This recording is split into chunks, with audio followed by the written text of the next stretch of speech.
Good afternoon, everyone. Today, before I start my presentation, I firstly would like to thank Joe for inviting me to Green Week.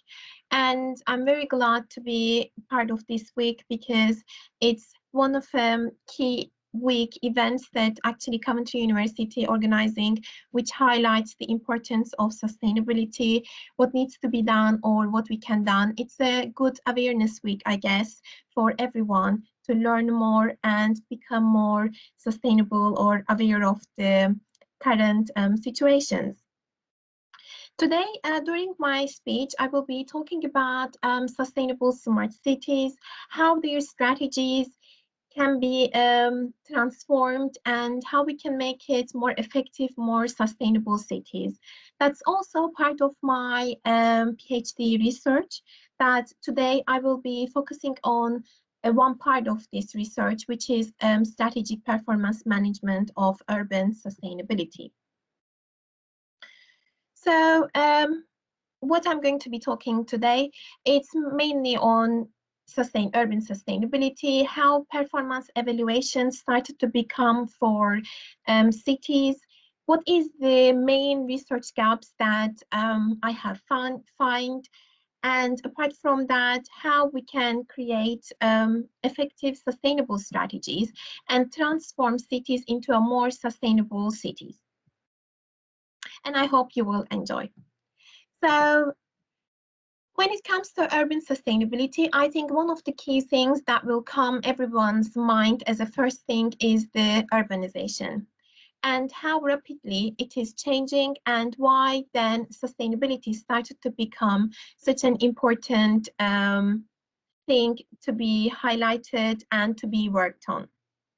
And since 1960s, you can see actually how dramatically, significantly this is changing for EU, United Kingdom, and the rest of the world.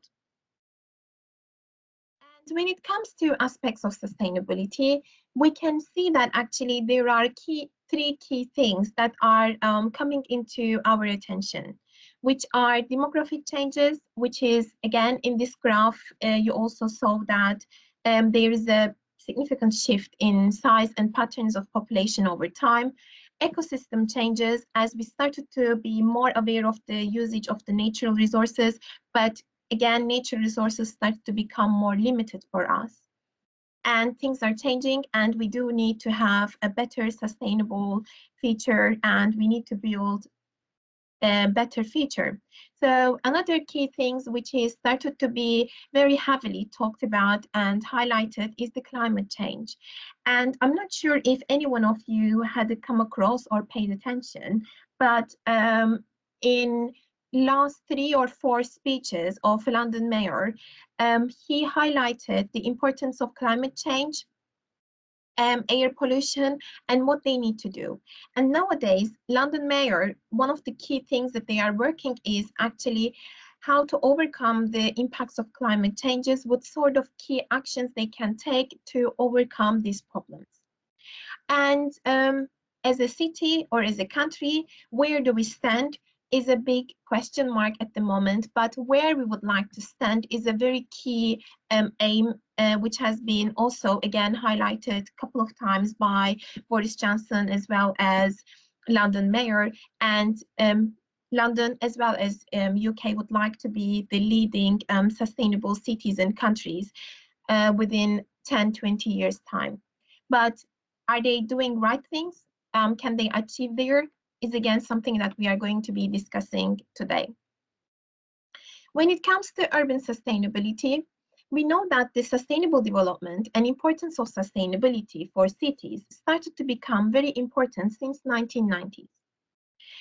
Why? Because we started to be more aware of environment. We started to see its negative impacts on us, on world, since 1990s. It was ages ago before then, but academics as well as the world leaders started to talk about this heavily and more since early 1990s. And United Nations, after Brundtland's Commission in 1987, United Nations issued a comprehensive framework about key things about sustainability. And then Agenda 21 issued to focus on the key issues of the world that are facing and how things needs to get better and what the world and the key countries needs to work on mentioned in that summit. And more importantly, when it comes to 2015, a more comprehensive agenda issued, which is the 2030 agenda. I'm sure Coventry University and all big universities as well as companies, cities are all trying to align their strategies, align their sustainability policies to the 2030 agenda.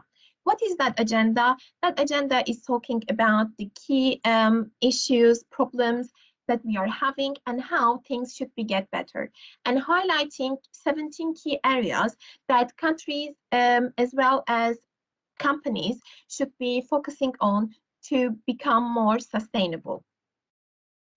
Why performance measurement is important and why, more importantly, I chose to do this topic as part of my research is because it is important to assess and know where you are standing when you are trying to achieve something. And apart from that, by doing this, it is also a very beneficial for decision making. And that's one of the key reasons that the performance measurements started to become important for policymakers as well as academics in order to provide better sustainable strategies. There is a brief review on performance evaluation methods. I'm not sure how clearly you can see this table, but in this table, 10 key sustainability assessment frameworks, performance assessment frameworks have been highlighted and what they are for. For instance, if you have come across with construction and you would like to get a planning permission from any boroughs, you will be coming across in one key terms called BREEAM. BREEAM, developed in United Kingdom, it's one of the performance evaluation framework to assess sustainability of buildings and reduce the CO2 emission. So it's mainly looking at the environmental sustainability, and the rest of the frameworks are also mainly focusing on buildings, building sustainability, on cities, and they are mainly prepared to reduce the impact or reduce the negative impacts on environment. So hence it's assessing environmental sustainability. The another key framework that nowadays everyone is aligning their strategy and should align their strategy is obviously what we have talked just a couple of minutes ago, which is 2030 agenda, sustainable development goals. And you can see the 17 key sustainable development goals set by United Nations in this slide. I'm not going to go through on them one by one, but I'm sure nowadays all of us are aware of these key needs and what things needs to be done. And one of them is sustainable cities and communities. Hence, it's also highlighting the importance of having an effective sustainable strategies for cities. Then it comes to performance measurement tools. In my research, there are obviously a couple of different performance measurement tools have been reviewed, and in here, only part of it have been reflected on this slide. But one of the powerful performance measurement tool that we come across was named as data envelopment analysis.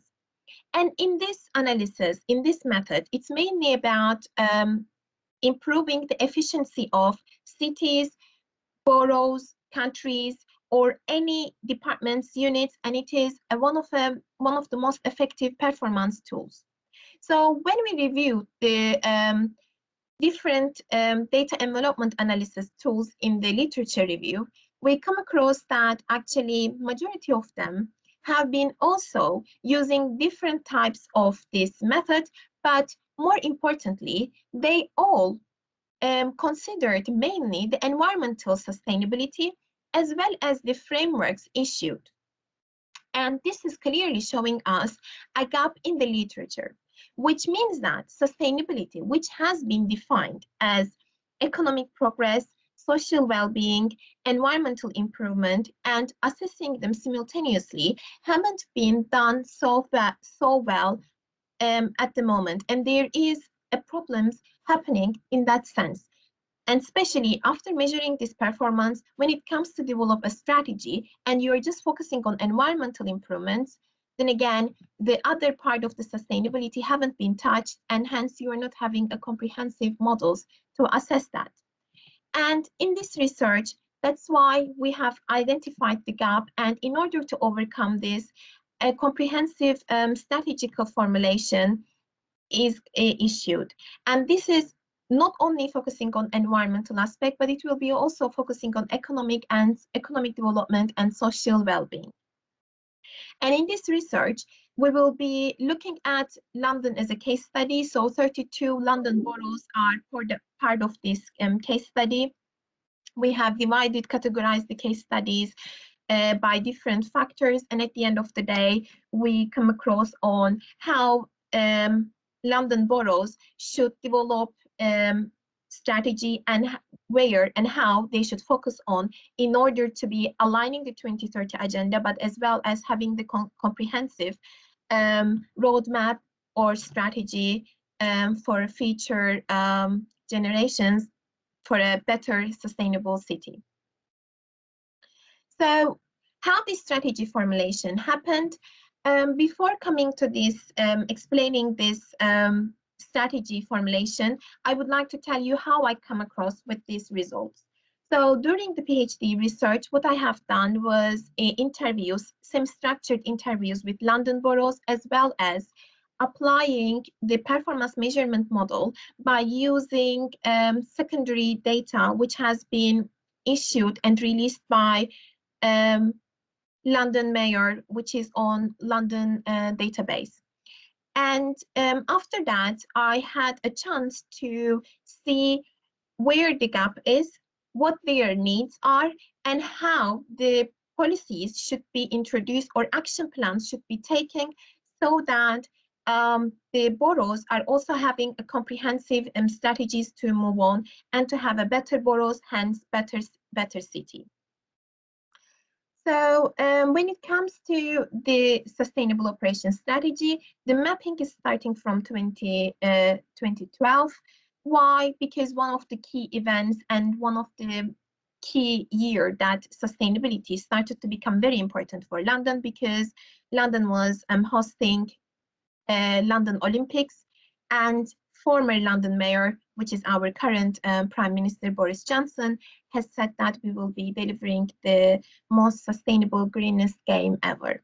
But in order to do that, a couple of important jobs, tasks needs to be completed, including sustainable accommodation, sustainable solutions for Olympics to run, and more importantly, this was need to be done in the more cost-effective, environmental friendly way. And the strategic reconciliation in 2012 was on more economic aspect rather than to the social and the environmental aspects. And moving on to 2013 and to 2017, we are seeing that the strategic reconciliation is again having heavily economic focus, but started to be expanding, started to become in a more comprehensive way, and different aspects, focuses started to be highlighted and included in London's sustainability report. So when it comes to our strategy formulation, we have developed 3-level strategy formulation strategic path. In the first level, coming across with the results of the semi-structured interview, we have looked at the key domains, themes, and sub-themes under for London boroughs. And we have come across on key themes such as local economy, importance of education, problems in affordable housing, very big problems in fuel poverty, lack of infrastructure, and the limitations in constraints, limitations in energy consumptions. And you can see the other key sub-themes that has also come across during our data analysis, which was the first level of the formulation. In the second level, we had across at the barriers. After looking at and analyzing the barriers, we had a chance to see enablers and the drivers of the for London boroughs, And in here, by looking at the key things, we know that there are lack of plans and policies for London boroughs. We know that there is inconsistency between boroughs and what sort of plans they are looking at, how the fundings are allocated, the resources are developed, allocated, and how teams are working. And there is also a lot of challenges coming across. Since Brexit, there is also different challenges financially coming to London boroughs, and they are having difficulty to focus on sustainability or key things that they need to look at. And there is a big pressure from lobbies, from government, from London mayor that by 2050, London needs to be one of the leading sustainable cities as well as achieving zero carbon emission. But there is only 2 boroughs currently that are going on target to achieve zero carbon emission by 2050. And how about the rest of them? What sort of strategy they need to look at? So in level 3, after analyzing barriers, enablers, drivers, and looking at the key important themes, we managed to provide the sustainable strategy by looking at 3 aspects simultaneously. And in here, we have suggested boroughs alternative energy resources scheme, looking at a new carbon management plan, more affordable and smarter houses to control energy consumption. So apart from BREEAM, different and additional frameworks and settings needs to go through, and actions needs to be taken by boroughs to control and assess affordable and smarter houses. Economical strategies.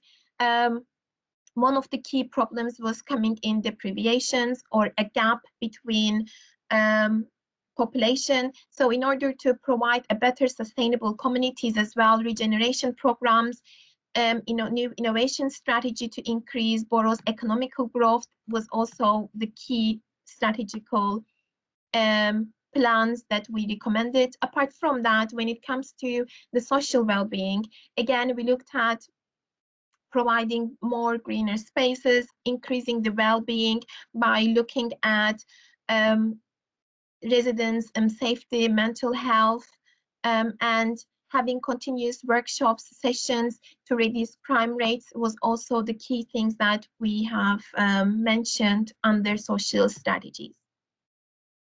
So during this speech, we managed to identify key issues for boroughs. We managed to highlight the key problems and how this needs to be overcome by boroughs, and developed sustainable operation strategy from 3 different layers. And the transformation model helped us to set up the strategy, and there is also a roadmap, which I didn't include in this presentation because of the time limitation, but we also set it up so that it tells the key stages and steps that needs to be done for London boroughs to improve their performance. So from today, that's all from me, and thank you so much for listening. Do you have any questions?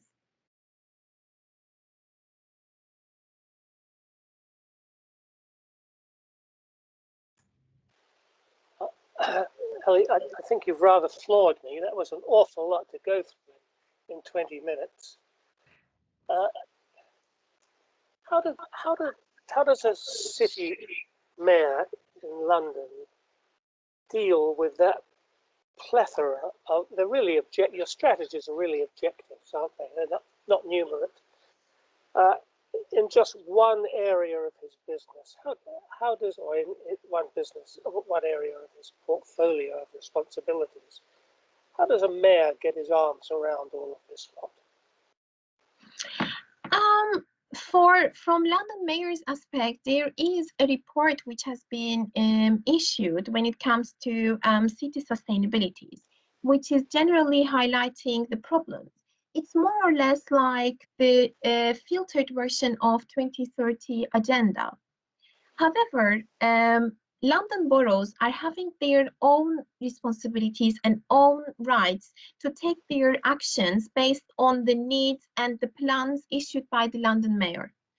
So that's why sometimes there is an inconsistency, and there is a decision gap between what London mayor is setting and stating and how operations are taking place for London boroughs. And when it comes to London Mayor's action to these decisions is annually every boroughs are submitting their reports and sustainability is getting done and checked by GLA, which is one department responsible for sustainability.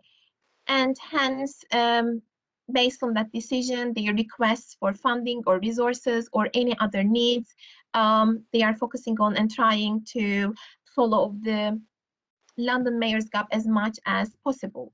I hope I answered your question, Malcolm, but Yes, you did, but I have a follow-up, if I may, which is what sort of power does the mayor have at his disposal to be able to bring boroughs who might have other views on his plans into line? What sanctions can he apply, or what encouragement can he give?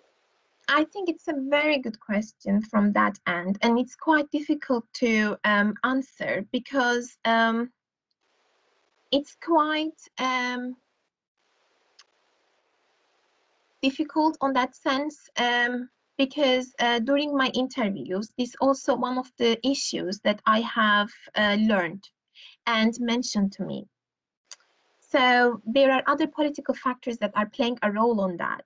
And I have to say that it's quite difficult to answer this question from his aspect. In other words, it's not clear he has a lot of power in this part of his job.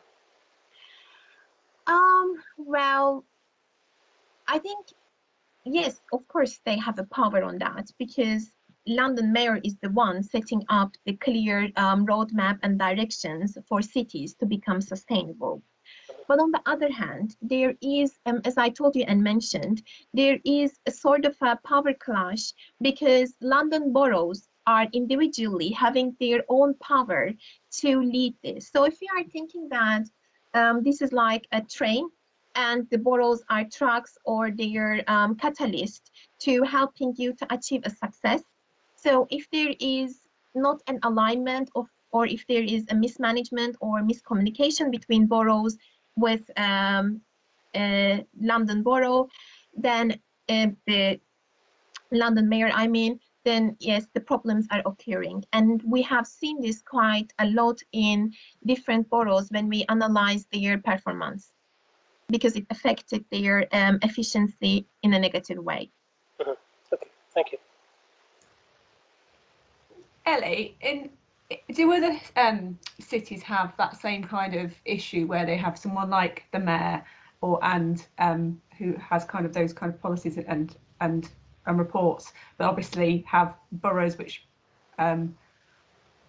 also have their own agendas almost from the sounds of it. Yes, So they do. is it a common thing across the world? Do you know?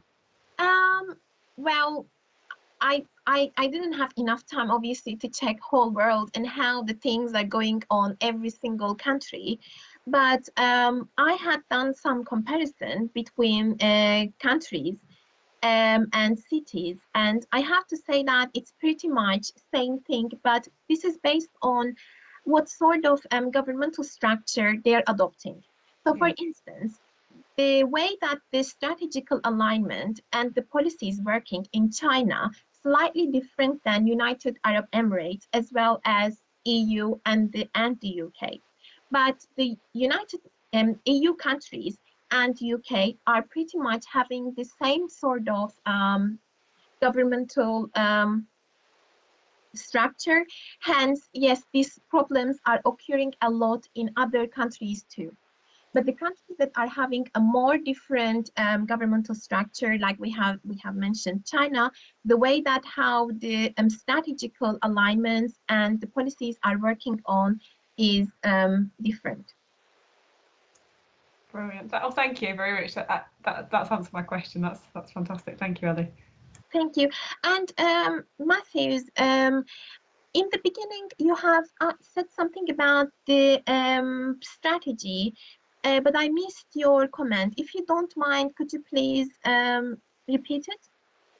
Well, I mean, what you have listed as strategies are essentially targets without numbers attached to them. I mean, they're aspirational targets. And it seemed to me that there were a great many of them.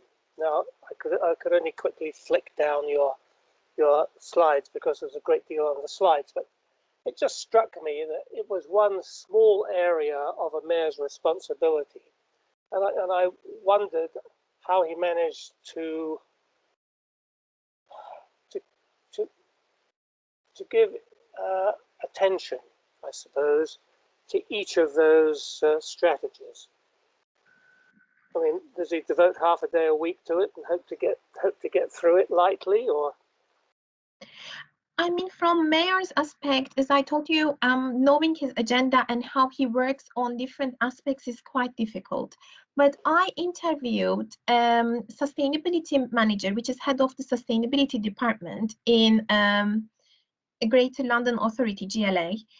And they have explained me how the strategies are working on and what sort of decisions they are taking. There are at the head, which is helping London Mayor to take all these decisions, there are different departments that are working on. And also, a very big boroughs in London, such as Westminster or Tower Hamlets, are also having different departments that are mainly focusing on strategies and strategical improvements. And between every 2 to 3 years, or between maximum in every 4 years, these plans are getting reviewed. And the briefs are sent and reviewed also by London mayors, and they are having their own strategies. In 2012, one of the biggest and the most effective sustainability strategy issued by Boris Johnson. And once Sadiq Khan took over, he also enhanced this sustainability strategy by not only focusing on economic aspect, but moving into, for example, climate change, air pollution, social well-being, started to be highlighted heavily comparing to the previous report in recent years. But this is how they worked. So basically, London Mayor underneath departments like how we are having in the university, once the briefs and everything has been sent out, then the final decisions are taken care. Okay, I get it. And if nobody else wants to jump in, do you get the impression that this activity is fully resourced, fully and properly resourced, when you were talking to the Greater London Authority? Mm-hmm. Good people? Well, they mentioned about lack of resources a lot. In my interview, this was also one of the key themes, and boroughs have mentioned it very heavily. Especially, they have said how resources started to get limited since Brexit decisions. Interesting. Thank you. Actually, it's not that interesting because financially, once the economic progress started to stop, that's also part of sustainability definition. In beginning, Michael Freeman defined sustainability for companies as much as you make money, you are sustainable enough. And then they realized that that's not enough actually. And after that, for corporate social responsibilities, Carroll's pyramid issued. And in the Carroll's pyramid, they said money is the first thing, but we have to be more ethical, we have to be more sustainable and consider our environmental responsibility, social and economic responsibility. And then, so when it comes to economic progress, once it gets slowed down, then yes, the limitations in resources also happening. And this reflects to fundings, this reflects to boroughs and the decisions and actions taken. For instance, by 2020, which is past year, majority of the London boroughs couldn't achieve their CO2 emissions. And one of the biggest reasons was the sustainability departments of them have been closed down, and they also had limitations in resource and action and lack of action plans to take into life to improve and become more sustainable. And also, once the cities are having economic problems and they are not getting enough sources to economically, financially support their decisions and actions, they are also slowing down their process and achieving their targets. I understand. Thank you. Thank you.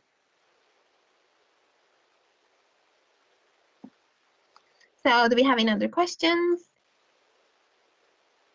But Matthew, thank you so much for your all comments and feedback. I take some notes. So yeah, it was really nice. Pleasure. Nice to be here. Thank you for the lecture. Thank you very much, Ellie. There's nothing else from me.